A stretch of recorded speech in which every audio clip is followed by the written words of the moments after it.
Good morning students. आइए आज हम लोग न्यू चैप्टर स्टार्ट करते हैं स्टूडेंट्स। हम लोग in continuation of quadratic polynomial we will start quadratic equations.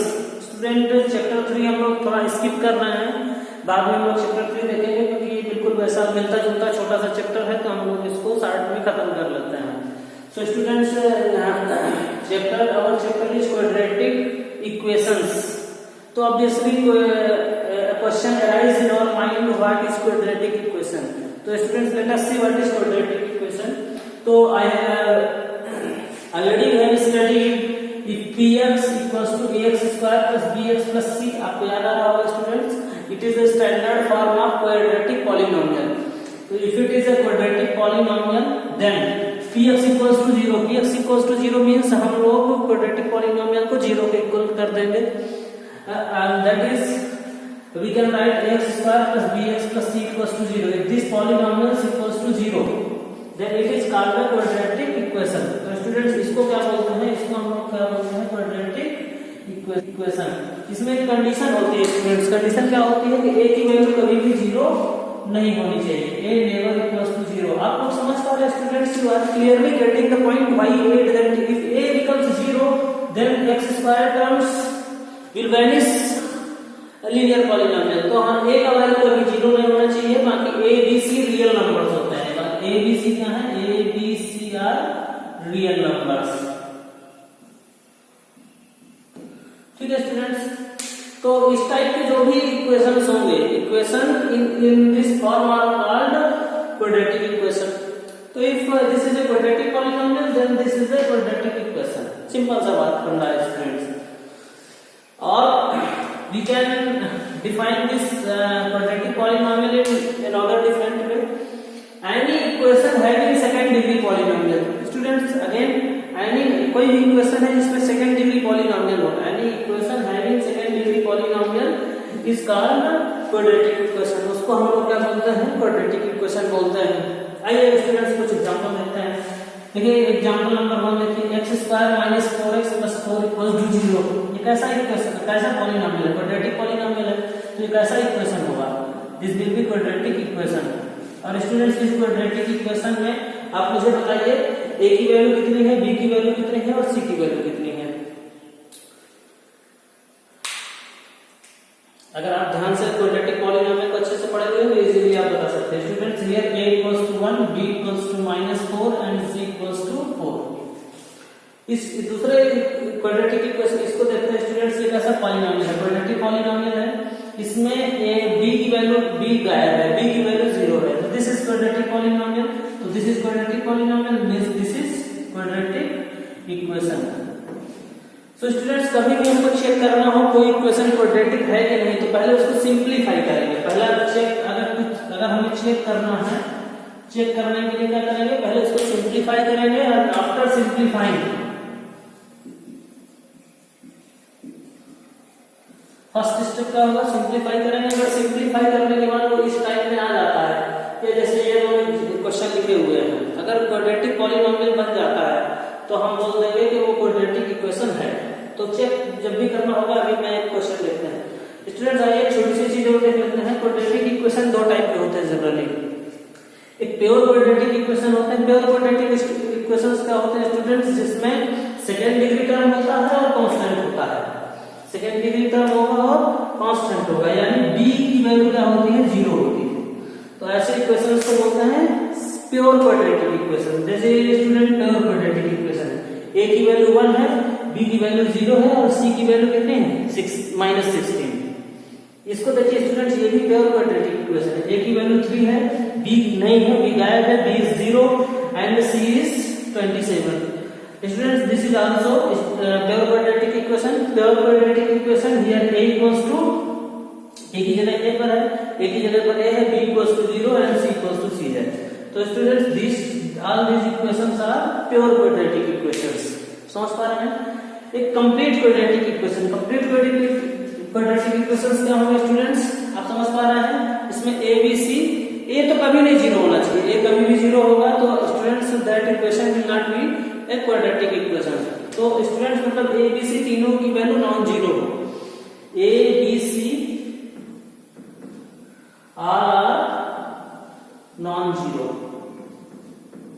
मतलब किसी की भी वैल्यू जीरो नहीं है, किसी की वैल्यू जीरो नहीं है तो उस इक्वेशन को यानी परफेक्ट क्वाड्रेटिक इक्वेशन बोलेंगे। यानी ये जो इक्वेशन है पूरा इस फॉर्म में होगा, किसी की भी वैल्यू जीरो नहीं होगी तो उसको बोलेंगे स्टूडेंट्स हम लोग कंप्लीट क्वाड्रेटिक इक्वेशन।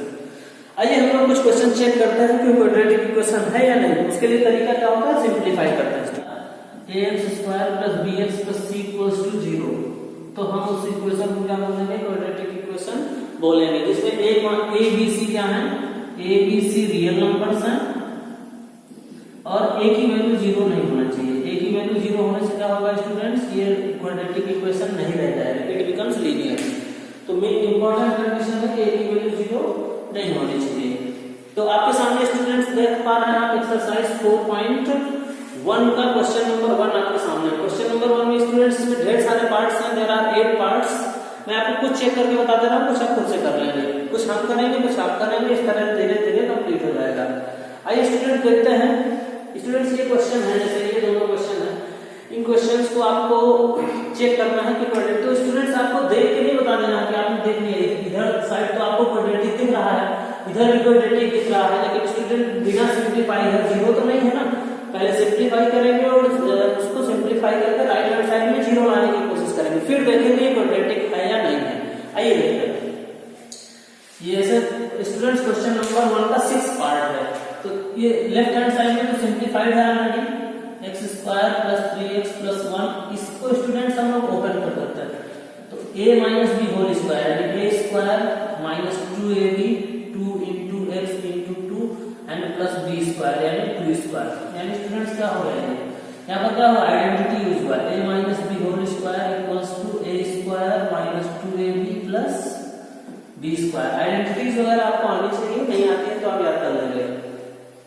स्क्वायर और x² दोनों पॉजिटिव है, ये इधर आएगा, माइनस का हो जाएगा, कैंसिल हो जाएगा, तो ये दोनों कैंसिल हो गए, ये दोनों कैंसिल हो गए, तो स्टूडेंट्स क्या बचा, 3x + 1, इन दोनों को इधर ले आएंगे, माइनस है तो 4x हो जाएगा और प्लस का 4 है तो माइनस का 4 हो जाएगा, = 0।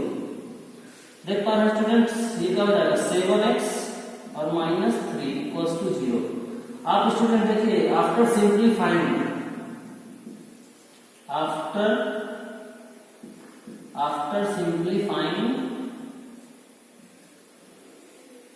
क्या ये क्वाड्रेटिक है, ये क्वाड्रेटिक नहीं है। स्टूडेंट्स कैसा इक्वेशन है, लीनियर, ये कैसा इक्वेशन है, लीनियर इक्वेशन है, तो it is not quadratic.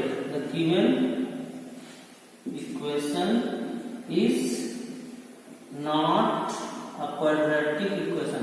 Student quadratic equation को मैं शॉर्ट में क्यू लिखूंगा, क्यू और ई लिखूंगा, आप समझ लेंगे, ठीक है। आइए तो देख लिया, ये 6 पार्ट स्टूडेंट क्वाड्रेटिक इक्वेशन नहीं है। क्यों नहीं है, क्योंकि यहाँ पर ए वाला स्क्वायर वाला टर्म गायब है, इसमें बी और सी तो आ रहे हैं, लेकिन ए की वैल्यू 0 हो चुकी है, इसलिए क्वाड्रेटिक इक्वेशन नहीं है। 1 होल स्क्वायर आइडेंटिटी यूज करेंगे, कौन सी आइडेंटिटी यूज करेंगे, a + b whole square = a² + 2ab + b²। Student देख लीजिए, ध्यान से देख लीजिए क्या आ गया, x + 1 होल स्क्वायर क्या हो जाएगा, x² + 2ab यानी 2x + b² यानी +1। इस 2 का मल्टीप्लाई कर दीजिए स्टूडेंट्स, 2x, इसका मल्टीप्लाई कर दीजिए -6।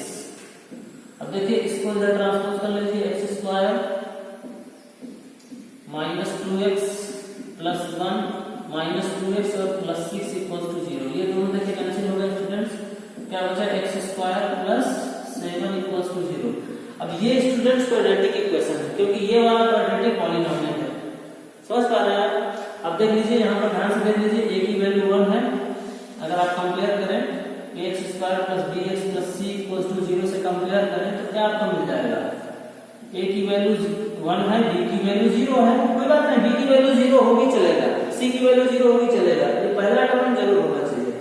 और c की वैल्यू कितनी है student, 7। So therefore there are given equation is a quadratic equation. This is a quadratic equation. ठीक है, देख पा रहे हैं स्टूडेंट।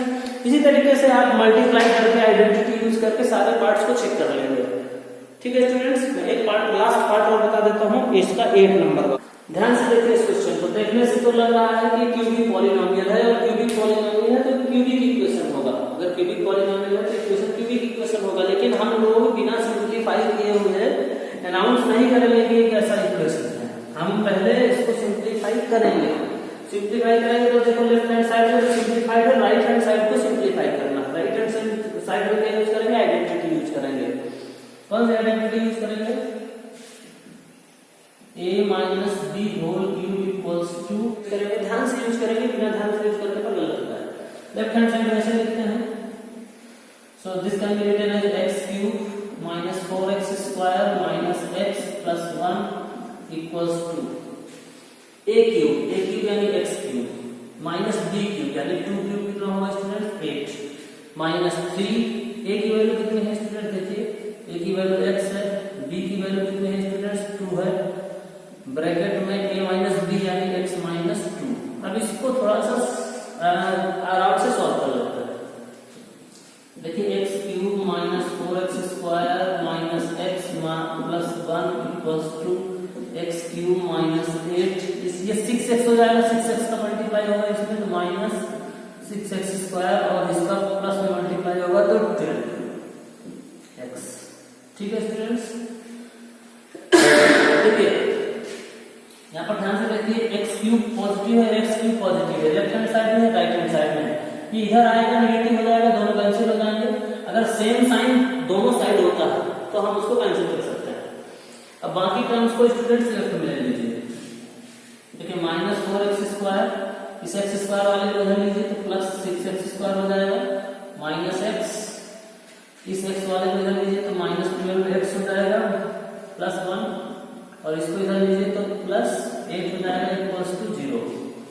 एक बार ध्यान से देख लीजिए स्टूडेंट्स, मिस्टेक नहीं होनी चाहिए। माइनस 4x स्क्वायर इसको इधर लिया तो पॉजिटिव हो गया, माइनस x इसको इधर ले लिया तो नेगेटिव हो गया, प्लस 1 और इसको इधर ले लिया तो माइनस 8 इक्वल्स टू 0। स्टूडेंट्स आप देख लीजिए 6x स्क्वायर बड़ा है, 6 में 4 गया 2x स्क्वायर माइनस माइनस दोनों नेगेटिव माइनस 13x और प्लस 1 प्लस 8 क्या हो जाएगा स्टूडेंट्स? 9 equals to 0। अब देख रहे हैं स्टूडेंट्स हमें प्यारा सा क्वाड्रेटिक पॉलिनोमियल मिल गया। ये क्वाड्रेटिक पॉलिनोमियल है तो ये क्या होगा? क्वाड्रेटिक इक्वेशन होगा। और आप देख पा रहे हैं ये पूरा इस फॉर्म में है। a की वैल्यू कितनी है? Here a equals to 2, b equals to minus 13, c equals to 9। तो we can say this is a quadratic equation. Student देखिए जो दिखाई देता है वो होता नहीं है और जो होता है वो दिखाई नहीं देता। ये लग रहा है क्यूबिक पॉलिनोमियल होगा या क्यूबिक इक्वेशन होगा, but this is converting into a quadratic polynomial. अगर ये क्वाड्रेटिक पॉलिनोमियल है, राइट हैंड साइड में 0 है, तो then it is a quadratic equation. समझ पा रहे हैं स्टूडेंट्स? बाकी आप मल्टीप्लाई कर लीजिए क्वेश्चन पार्ट 2 में, पार्ट 3 में, पार्ट 4 में मल्टीप्लाई कीजिए, आइडेंटिटी यूज कीजिए और सारे को सिंप्लीफाई कर कीजिए। ठीक है स्टूडेंट्स, आप होमवर्क में करके दिखाएंगे मेरे को।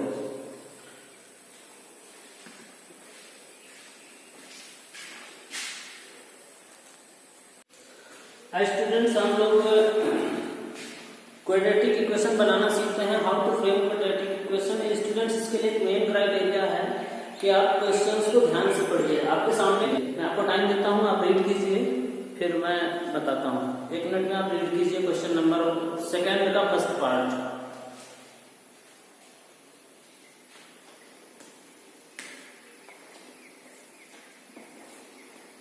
देखिए स्टूडेंट्स क्या बोला गया है। The area of a rectangular plot is 528 meter square. Area एक rectangular plot है, suppose this is rectangular plot, है ना students? Suppose this is rectangular plot A, B, C, D. इसका एरिया है 528 metre square. The length of the plot is 1 meter more than twice of its breadth. तो इस statement को you have to understand clearly. The length students, length is always greater than breadth. Length is always greater than breadth. What is relation given here between length and breadth?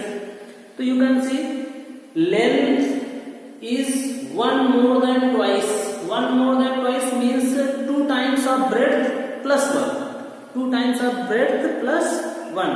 तो important condition क्या होती है students? Let breadth of plot equals to x metres, breadth कितनी हो गई students, x metres. Then according to question what is length, length is 1 more than twice, इसका twice कितना होगा student, twice of x is 2x and 1 more than twice यानी 2x plus 1, तो length क्या होगा स्टूडेंट्स, 2x plus 1। तो important चीज है इस चीज, इसको समझना अच्छे से समझिए, कैसे समझिए। स्टूडेंट्स क्या गिवन है कि length of the rectangular plot is 1 more than twice of the breadth, means 2 times of the breadth plus 1, 2 times of breadth plus 1, then you will get length. So if breadth is x, length is 2x plus 1, then what is area? Area of plot, student this plot is rectangular plot, so it will be length into breadth 528, area plot is 528 meter square, so length into breadth equals to 528, तो length में students 2x plus 1 and breadth is x equals to 528। Students multiply कीजिए, 2x square plus x, इसको इस side ले आएंगे, -528 equals to 0। देखिए students प्यारा सा क्वाड्रेटिक इक्वेशन बन गया, which is quadratic, which is quadratic।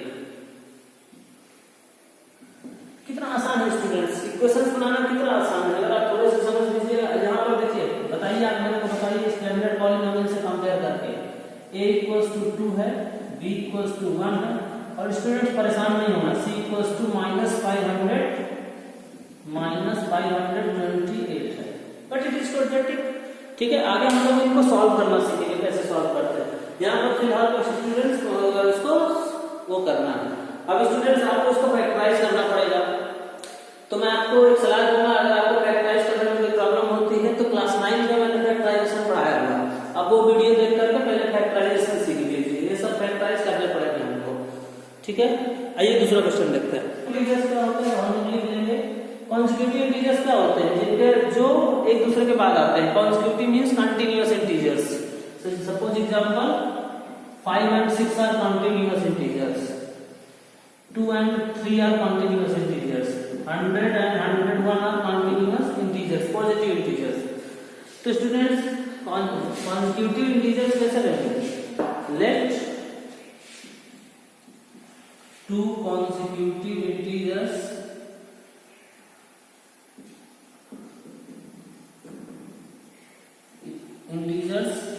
are x and x plus 1। ठीक है स्टूडेंट, इनका प्रोडक्ट गिवन है 306, तो according to question x into x plus 1 equals to 306। अब हमको क्वाड्रेटिक इक्वेशन बनाना है, सिंपलीफाई कर दीजिए स्टूडेंट, सिंपलीफाई कर दीजिए तो क्या आएगा, x स्क्वायर इसका मल्टीप्लाई कीजिए प्लस x और -306 इक्वल्स टू 0। देखिए स्टूडेंट्स प्यारा सा क्वाड्रेटिक इक्वेशन बन गया। अब आप कंपेयर कीजिए, एक Rohan's mother is 26 years older than him, Rohan's mother is 26 years older than him। Students आप समझ पा रहे हैं, अगर रोहन का एज कुछ भी है, if Rohan's age is present age is x years, then his mother will be x plus 26। Why? Because he is 26 years older than Rohan। The product of their age 3 years from now, 3 years from now means after 3 years, after 3 years 3 साल बाद क्या होगा students, 3 साल बाद क्या होगा, रोहन की as भी 3 साल बढ़ जाएगी और उसकी मदर की एज भी 3 साल बढ़ जाएगी। But we would like to find the Rohan's present age। हमें रोहन की प्रेजेंट एज पता करनी है, तो इक्वेशन कैसे बनाएंगे स्टूडेंट, सिंपल सा बेटा, let Rohan's age equals to x years, mother will be कितना होगा students? His mother will be x plus 26 years. अब क्वेश्चन में बोला है 3 साल बाद। 3 साल बाद क्या होगा? After 3 years, after 3 years, 3 years from now, 3 years from now he will be x plus 3। 3 साल ज्यादा हो जाएगा, तो रोहन कितना होगा students? Rohan will be x plus 3 years, और उसकी मदर कितनी हो जाएगी? Mother's age will be x plus 26 plus 3, यानी x प्लस 29। तो स्टूडेंट्स ये सब फॉर्मेट बनाना आप सीख लीजिए, अच्छे से क्वेश्चन को रीड कीजिए। क्वेश्चन को रीड करने के बाद ये फॉर्मेट बनाना आप सीख जाएंगे धीरे धीरे, बहुत आसान होता है। It's too simple but you have to practice it. अब क्वेश्चन में बोला गया है कि 3 साल बाद उनकी एज का जो प्रोडक्ट है वो कितना है स्टूडेंट्स? 360। आप क्वेश्चन में देख लीजिए। तो according to question, product of age after 3 years, तो after 3 years this is Mohan age and this is his mother's age, and the product of their age is 300 and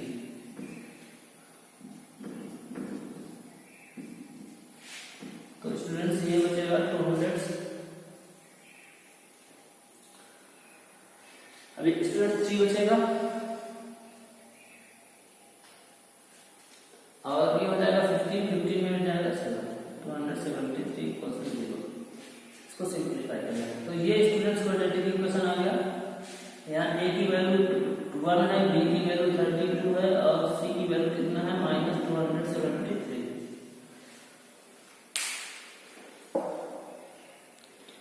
इसका लास्ट क्वेश्चन देखते हैं students. Last question बहुत important है। Last question को आपको ध्यान से देखना होगा। 4th पार्ट से स्पीड और डिस्टेंस का क्वेश्चन आ जाए तो आपको ध्यान रखना है, स्पीड इक्वल्स टू क्या होता है? Distance upon time. Distance upon time. इस क्वेश्चन में रीड कीजिए question students. A train travels a distance of 480 kilometre at a uniform speed. उसका स्पीड सेम है स्टूडेंट्स, और डिस्टेंस कितना है? 480 किलोमीटर।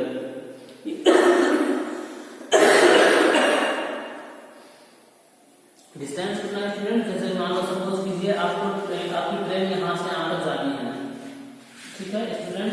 ये ए से लेकर के बी तक ट्रेन जानी है, और डिस्टेंस है 480 किलोमीटर। डिस्टेंस कितना है स्टूडेंट? 480 किलोमीटर, ठीक है? इसका स्पीड होगा, कुछ ना कुछ स्पीड होगा स्टूडेंट्स, आप समझ पा रहे हैं? तो सपोज कीजिए इसका स्पीड अगर x किलोमीटर पर आवर है, x किलोमीटर पर आवर, इसका स्पीड अगर x किलोमीटर पर आवर तो कितना टाइम लगेगा ये आपको चेक करना है। तो अगर स्पीड इसका x किलोमीटर पर आवर हो जाए, x किलोमीटर पर आवर, तो टाइम कितना आ जाएगा स्टूडेंट्स? आप यहीं से देख लीजिए टाइम कैसे निकलेगा। ये टाइम लग जाएगा तो स्पीड हो जाएगा। जब भी आपको टाइम निकालना हो तो हमेशा हुआ करेगा डिस्टेंस अपॉन स्पीड।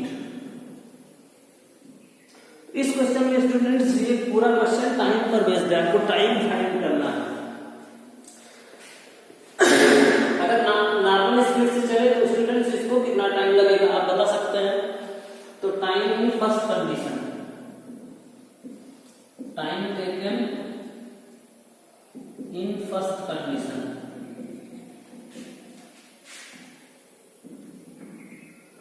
कितना हो जाएगा इसका? डिस्टेंस अपॉन स्पीड यानी 480 अपॉन x आवर्स, यही ना होगा। अब क्वेश्चन बोल रहा है कि students if the speed had been 8 kilometre per hour less, अगर speed 8 kilometre per hour less हो, सेकेंड कंडीशन में स्पीड कितनी हो जाएगी स्टूडेंट्स? तो time taken in second condition. Student distance same है, डिस्टेंस क्या है? डिस्टेंस वही है, स्टूडेंट्स स्पीड चेंज हो गई है। तो if speed is x - 8 kilometre per our तो स्टूडेंट टाइम टेकन कितना होगा, time taken in second condition,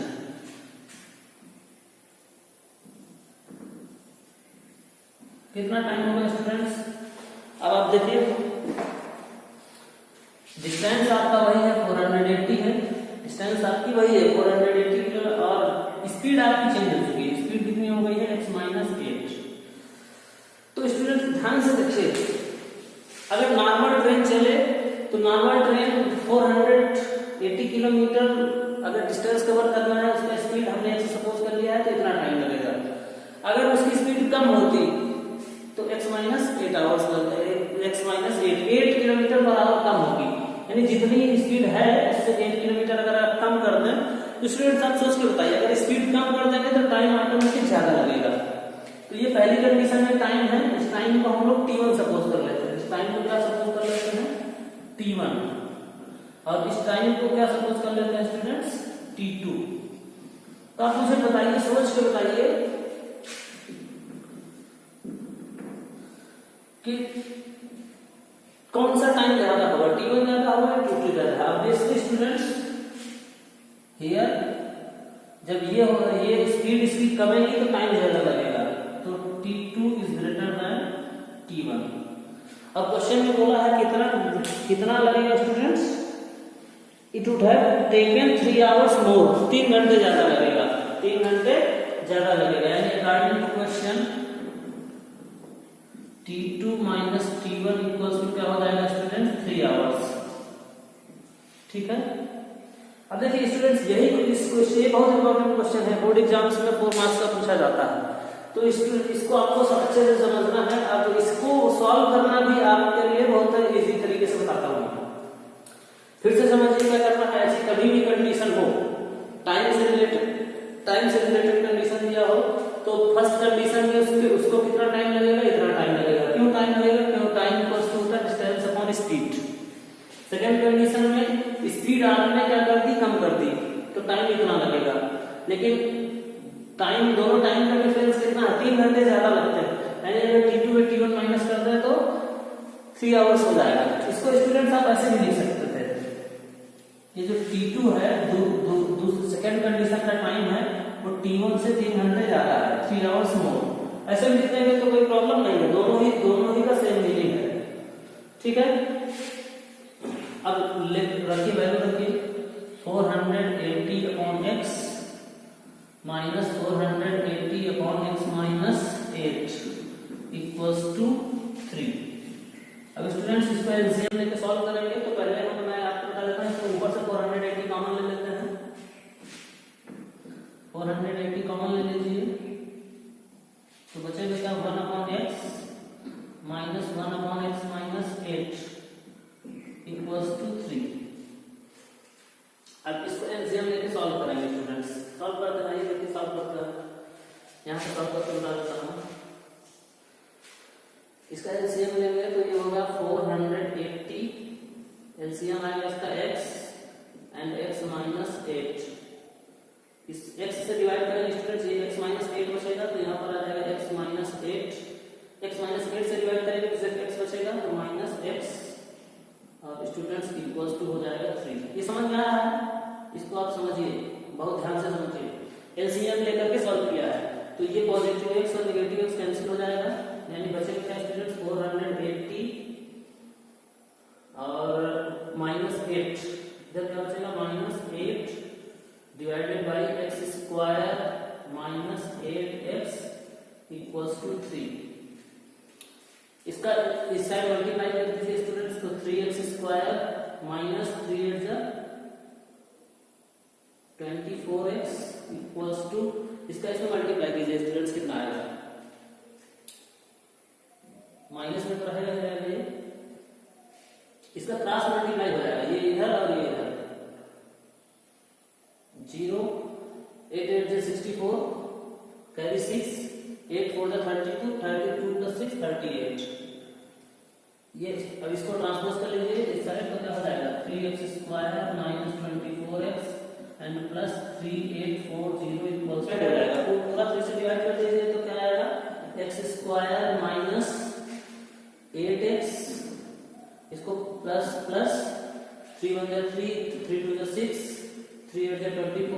equals to 0. So this will be your answer.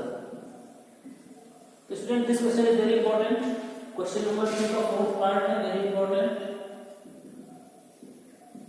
तो इसको आपको ध्यान देना है. पहले तीनों पार्ट इजी थे, चौथे को अब मैं आपको 3 क्वेश्चन होमवर्क पे देता हूँ, आप करें.